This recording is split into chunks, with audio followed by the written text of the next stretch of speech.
السلام علیکم. درې ډېر اهم خبرونه دي ما وی چې تاسو سره شیر کوم. یو په امریکا کې د مقیم یو پاکستانی دی، دا غنوم دی جلیل افریدی او دا د فرنټیر پوسټ مالکانان دي. تاسو اکثر د امریکای د خارجه امور بریفینګ کې ګورئ نو هغه پکې اکثر سوال وکي.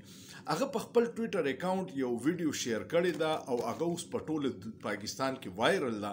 او ویډیو کې د پاکستان سټیټ بانک گورنر آفیشل ټور باندې تللی دی. اول ته په ایرپورټ یو سکیورټي ګارد تالاشي علي یا میټل ډیټیکټر کله ورته وي مخکا کله ورته وي شاکا او هغه بې بسه ورته ولاړ دی. نو د دین اندازو کې چې زموږ حکمرانانو ملک کم ځای ته رسولی دی چې گورنر سټیټ بانک یو عام سکیورټي ګارد ودرولی دی او د هغه تالاشي علي.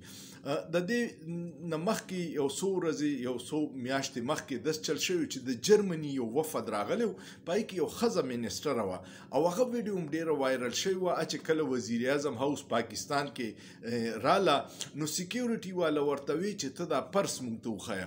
هغې ورته وی چې زه خو پرس نه ښیم. سکیورټي والا وی چې دا خو ضروري ده. هغې انکار وکړو او را روانه شوه او ورته یې ووی بای بای زه لاړم. بیا ورته سکیورټي والا مینت وکړو چې راشه اوس پرس مه ښیه خو صاحب سره میلاو شه. نو د قومونو خودمختاري او عزت نفس چې کله ته مجروح کی نو دقه هلي چې ستا د گورنر سټیټ بانک په امریکا کې یو عام سکیورټي ګارد تالاشي علي او په آفیشل ویزټ کړی کو زه ته لاړ شو مونږ تالاشي والي څه خبره نه ده.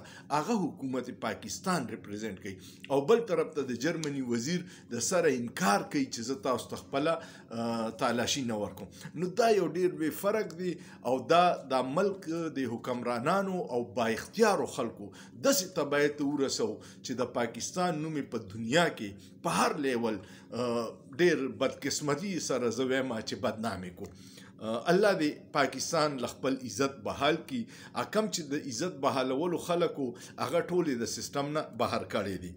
دویم یو افسوسناک خبر د ترکی نه راغلی دی چې په انقره کې یو فوجي کمپلیکس دی د هغه نوم دی وساس او دا چې دی د فوج دپاره د ایرفورس دپاره جهازونه او د هغې ریلیټډ شیزونه جوړوي په هغې باندې حمله شوې ده او فوټیج هم ورسره له څوک وایي چې دا لا تصدیق نه دی چې کورد عسکریت پسند ګروپ دی.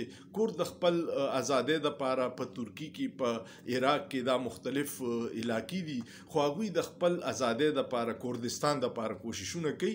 نو ترکی کې کړی څوک وایي چې دا داعش والا ګروپ دی هغوی حمله کړی خو لا تصدیق نه کیږي او د ډیرو هلاکتونو او زخمی اطلاعات دي پکې. بل یو خبر دا دی چې پرون د ارشد شریف برسی وه، دویمه برسی وه.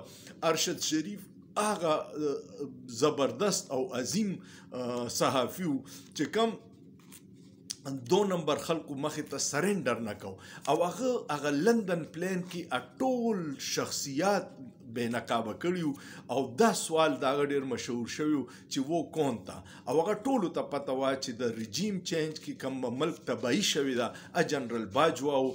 نو په هغې وخت کې د جنرال باجوا نوم خو چا نه شو اخیستی، صاحب و با اختیار و.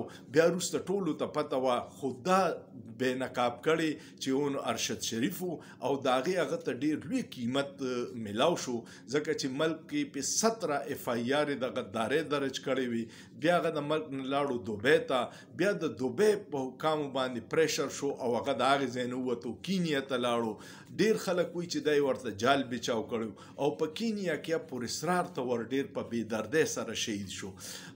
د هغې د انکوایري یا کیس چې کوم په سپریم کورټ کې دی او کم کې چې د هغه مور خپل د ارشد شریف باندې د چا د قتل دعوه ده د هغوی نومونه هم پکې لیکلي دي خو هغوی نومونه اخیستل ډېر ګران کار دی او سپریم کورټ 2 کاله وشو هسې کاغذي کارروایي کوي یا هغه تحقیقاتي کمیشن هم څه نتیجه نه راوځي نو هېڅ نه جوړیږي دی.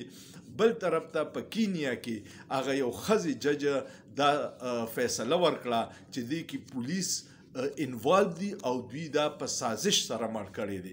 دا صورتحال د ارشد شریف ډیر یو عظیم انسانو هغه به د صحافت کې یو درخشان ستاري دغه نوم به همیشه تحقیقاتي صحافت کې یادېږي د پاکستان په تاریخ کې تاسو هم دغه د ایصال ثواب دپاره دعا وکړئ او الله دې دغه درجات بلند کړي امید لرم ستاسو په ویډیو خوښه شوي کو ویډیو مو خوښه شوه کمنټ وکړئ لایک یې کړئ شیر یې کړئ او سوچ پې وکړئ په سوچ کې څه ګناه نشته